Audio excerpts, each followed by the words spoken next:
प्यारे देशवासियों, नमस्कार। आज मैं प्रधानमंत्री महोदय के स्टेटस, विचार और उनके जो काम करने के तरीके के बारे में आपसे बात करना चाहूँगा। ये 11 साल का जो तजर्बा, 11.25 साल का जो देश ने देखा है, वो मैं आपके सामने रखना चाहूँगा। हमारे प्रधानमंत्री महोदय हमेशा नॉन कमिटेड रहते हैं, कमिटेड कभी नहीं रहे आज तक। और ये यानी कि बहुत ही घातक होता है देश के, किसी भी देश का प्रधानमंत्री अगर कमिटेड नहीं है, यानी वो नॉन कमिटेड है, तो ये देश के लिए घातक होता है। और आप देख लीजिए भारत के लिए घातक सिद्ध हो रहा है कि नहीं हो रहा है। मैं दोष नहीं लगा रहा हूँ, आरोप नहीं लगा रहा हूँ। 11 साल में देख लिया देश को कहाँ पहुँचा दिया इन्होंने। जिस दिन इन्होंने, मैं ये नहीं कह रहा हूँ कि पहले की सरकारें बहुत बढ़िया थी, उन्होंने बहुत अच्छा किया, वो भ्रष्टाचार नहीं किया, ऐसा कभी नहीं कहा मैंने, कभी नहीं कहा, आज भी नहीं कह रहा हूँ। इस देश को, ये दुर्भाग्य की बात है, इस देश को 78 साल में एक भी सरकार आज तक ईमानदार नहीं मिली है, जो चरित्रशील जिस सरकार को कहा जा सके, जिसमें कोई ऐब नहीं, कोई कमी नहीं, ऐसी सरकार एक भी नसीब नहीं हुई है। हाँ, कुछ हद तक हम कह सकते हैं लाल बहादुर शास्त्री जी की जो सरकार थी, शायद वो कुछ देश हित में काम करती, लेकिन वो रहे नहीं, वो रहे नहीं। दुर्भाग्यवश वो बहुत जल्दी, यानी अल्पकालीन सरकार रही थी वो। उनसे उम्मीद थी, जिन्होंने जय जवान जय किसान का नारा दिया था, और शायद वो रहते तो किसान की जय होती, जवान की जय होती। आप देख लीजिए आज किसान की क्या हालत है, क्या हालत है। लेकिन कोई फिक्र नहीं है प्रधानमंत्री महोदय को। आप देख लीजिए, किसानों के लिए देख लीजिए, बहुत बड़ा कमिटमेंट दिया था इन्होंने। 2022 तक इनकी आय दुगनी करने का प्रधानमंत्री महोदय ने कमिटमेंट किया था। क्या ये रहे अपने कमिटमेंट पर खरे उतरे क्या? आज 22 को जाकर के 3 साल हो गए, 3 साल हो गए। 23 गया, 24 गया, 25 जाने वाला है अभी, और 22 तो चला ही गया। पर ये जो दुगनी आय करने की बात करे थे, वो दुगनी क्या, आधी भी नहीं रही है। इन्होंने लंबे लंबे वादे किए थे। और ये तो देखिए आप, वो 3 कानून लाए थे, 3 कृषि कानून लाए थे प्रधानमंत्री महोदय। वो ये कह के लाए थे कि ये किसान के जीवन को सुधार देंगे। हाँ प्रधानमंत्री महोदय, आपने ठीक कहा था, वो जीवन को बर्बाद करने के कानून थे। उनको कानूनों को बाद में काला कानून कहा गया था, और सरकार के कान पर जूं नहीं रेंगी है। उस दौरान किसानों को कितना संघर्ष करना पड़ा।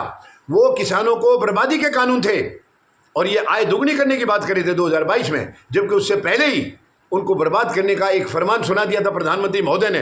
वो तो धन्य है हमारे किसानों की हिम्मत, किसानों का जज्बा, जो मोर्चे पर डटे रहे। और जब तक काले कानून रद्द नहीं किए, प्रधानमंत्री ने खुद आकर के देश के सामने माफ़ी नहीं मांगी, तब तक किसान यहाँ से हटे नहीं। दिल्ली के चारों तरफ बॉर्डरों के ऊपर 13 महीने तक किसान डटे रहे। गर्मी, सर्दी, बरसात, लू, सब मौसम झेला उन्होंने। हम उनका हिस्सा रहे हैं, हमने रातें गुजारी उनके साथ, दिन गुजारे हैं, उनका देखा था। तो ये मैं कमिटेड की और नॉन कमिटेड की बात कर रहा हूँ। हमारे प्रधानमंत्री महोदय ने आज तक जो भी वचन दिया है, जो भी कमिटमेंट दिया, उस पर कभी खरे नहीं उतरे, और जो नहीं कहा वो हमेशा करते आए हैं। इन्होंने कभी नहीं कहा था कि मैं देश को बांट दूंगा। इन्होंने तो ये कहा था, मैं देश नहीं पिटने दूंगा, ना लुटने दूंगा, ना मिटने दूंगा। लंबे लंबे बातें करते थे। लेकिन आज देश कहाँ खड़ा है? आज क्या देश उस हालत में है जिस हालत में इन्होंने टेक ओवर किया था? आज देश कहाँ पहुंचा दिया इन्होंने? आज देश में चारों तरफ नफरत है, चारों तरफ अफरा तफरी है। प्रशासन आप देख लीजिए, तानाशाही तरीके से चल रहा है। चारों तरफ भय का माहौल है, जनता के बीच में एक भय है, क्योंकि इन्होंने पता नहीं कब कब क्या क्या आदेश दे दिया। ये जब भी देश को संबोधित करने आते थे तो जनता का दिल कांपने लग जाता है, उनके सीने में दर्द हो जाता था कि आज पता नहीं क्या फरमान सुनाएंगे। इन्होंने एक बार फरमान सुनाया था, 8 बजे आकर के नोटबंदी कर दी थी। पूरे देश को क्या हुआ है और उस देश को कितना नुकसान हुआ है, ये अभी मैं दोबारा दोहराने की जरूरत नहीं, बहुत लंबा हो जाएगा। उस नोटबंदी ने देश को बर्बाद किया है।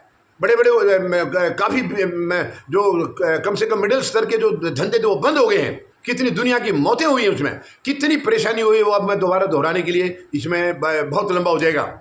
इसके बाद इन्होंने लॉकडाउन किया, लॉकडाउन, वो भी रात को 8 बजे आकर के।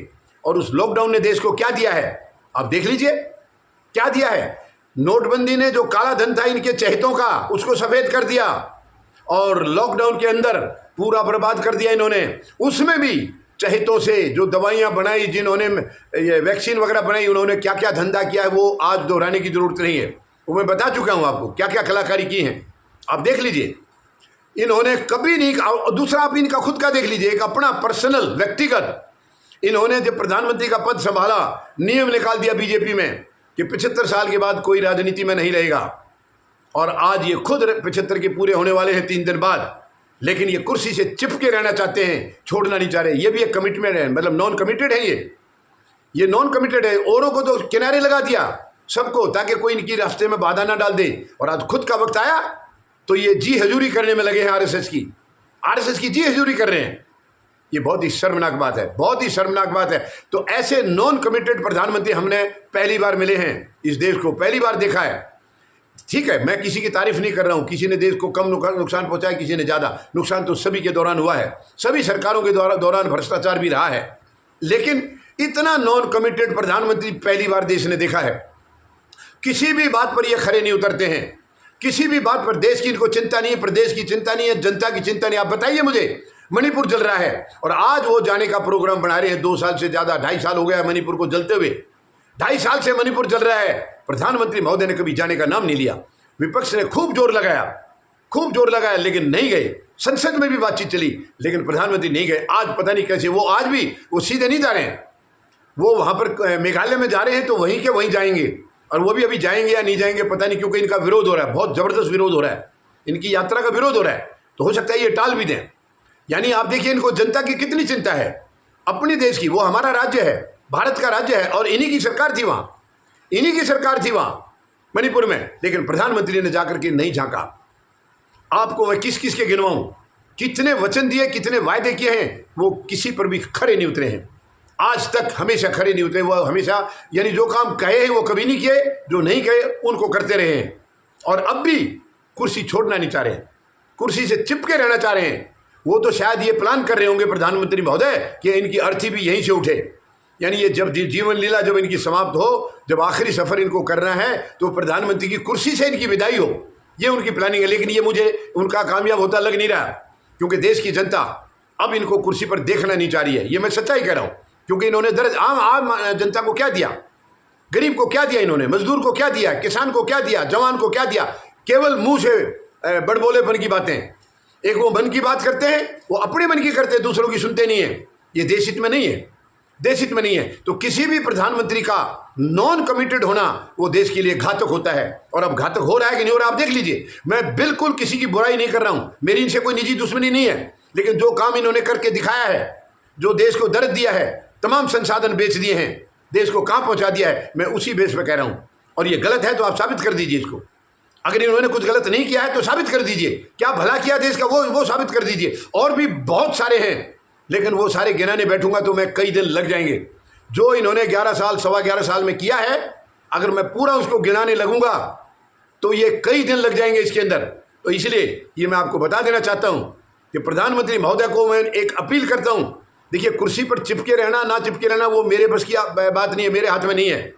लेकिन अगर आप चिपके रह रहे हैं तो इस देश की कुछ फिक्र भी कर लीजिए, देश की चिंता भी कर लीजिए। जो कहते रहे थे, जो कमिटमेंट किए थे, उनको पूरा भी कर दीजिए। उनको याद करिए, प्रधानमंत्री महोदय आपने क्या क्या कमिटमेंट दिए थे।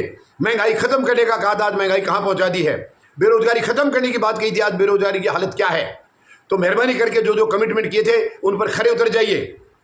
उम्मीद लगाता हूँ मैं कि 17 सितंबर को या तो आप पद त्याग करेंगे क्योंकि आप 75 के हो रहे हैं, और नहीं तो इस देश को जिस तरीके से अब तक चलाया वैसे नहीं चलाएंगे। एक अच्छे प्रधानमंत्री साबित होकर के दिखाएंगे, ये मैं आपसे उम्मीद लगाता हूं। धन्यवाद।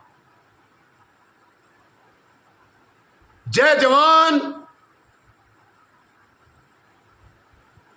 जय किसान, जय हिंद।